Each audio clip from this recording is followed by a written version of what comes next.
Hello and welcome to a video where I'm going to be talking about the new 2.1 version of DBN, Dibellis Napoleonics.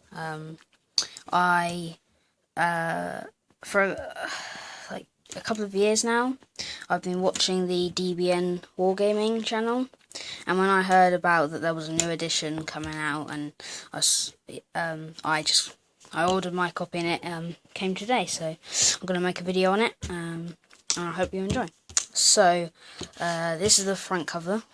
I think it's quite a nice front cover, and then what I really like, the back. It's just so simple, but it works so well. Just DBN Wargaming with a French eagle. It's just, it's perfect for this book. So, I think I'll start with the back and so you get your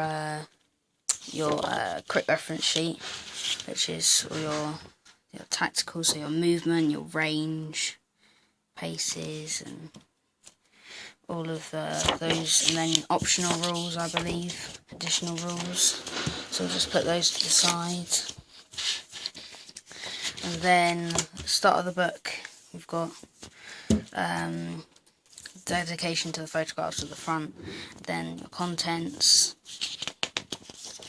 and then we've got the introduction and what you need and what the units represent. So like a unit represents a brigade of whatever you're using. So then you've got all of these and this, and you've got more, and this is how you base your figures. So if you're using 15mm or 25mm, how many figures, and what's the depth. I think all of the frontages are the same. I think they're 40mm frontages, and then those are the depth for 15mm and depth for 25mm, and then here's for like bigger, like more figures on a base. So these ones are less figures on the base, and then if you want a cooler look, then more figures on a base. So then terrain and battlefield stuff and all of this. Or here's one of the pictures, set up and everything. The sequence, command and control, movement. So you have formations, and all these moves, and control and supporting units, and all of this sort of stuff. Now I'm looking through this for one of the first times, so I haven't read through everything, so I don't know everything. But there's combat, firing, and all of that. Column rules, and here's another picture. You've got close combat, victory conditions, and then you've got larger battles, optional rules, which I don't know, maybe in my games. Then there's just bombardment stuff and all of this sort of thing, and gun batteries and all of that. And then there's another picture and dragoons and stuff. And then there's some that's basically, I think this is a copy of the play sheet. So they're the same thing, but you get this with the book separate. Then I believe that is the same thing again. And then there's the original play sheet. And then here are the army lists. So you've got the points, so you can have points. And then you've got your all of your army. So it literally goes from, so you have Austrian, Bavarian, British, Dutch, that's Belgium, you've got French, of course, you've got Prussians, and the Russians, and the Spanish, and the Swedish, and the America. So there is a lot of stuff of people that you can play. There are a lot of nations to choose from. Obviously, there's the French, and then everybody against them.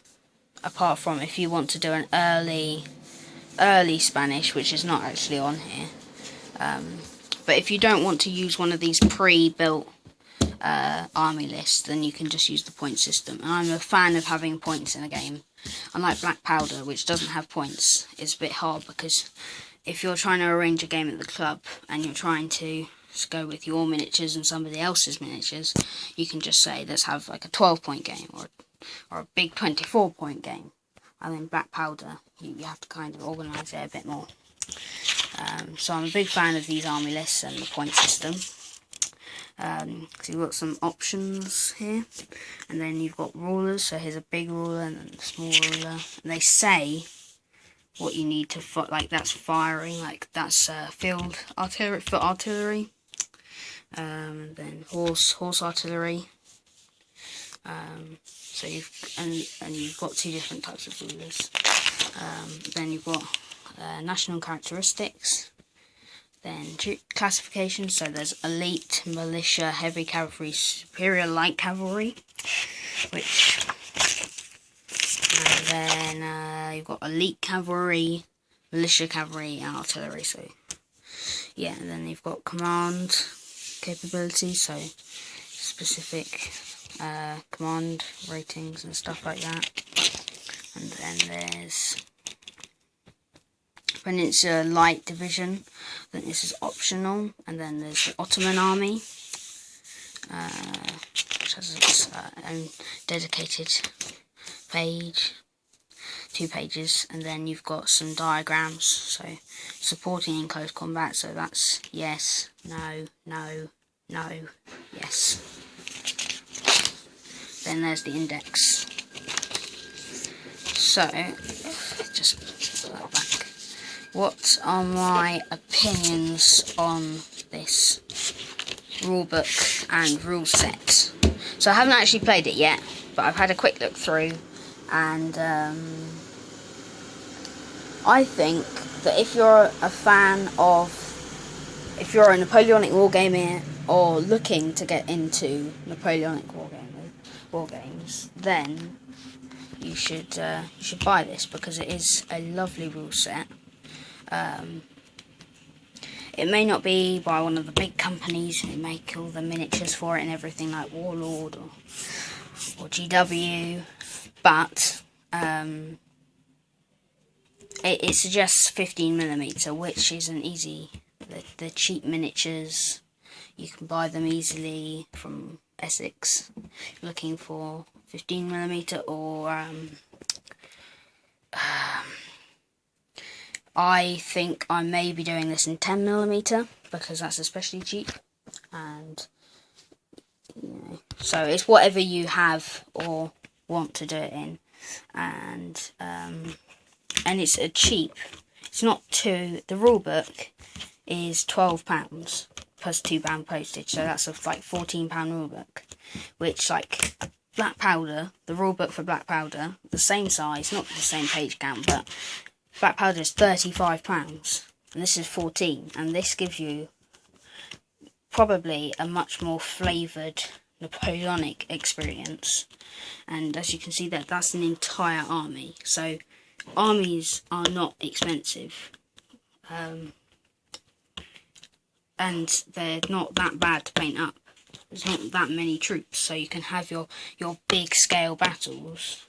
Represent your men, representing a lot of men, so you can have large scale battles without having to paint up thousands and thousands of miniatures, and they look great on the battlefield. So thank you for watching, and please subscribe.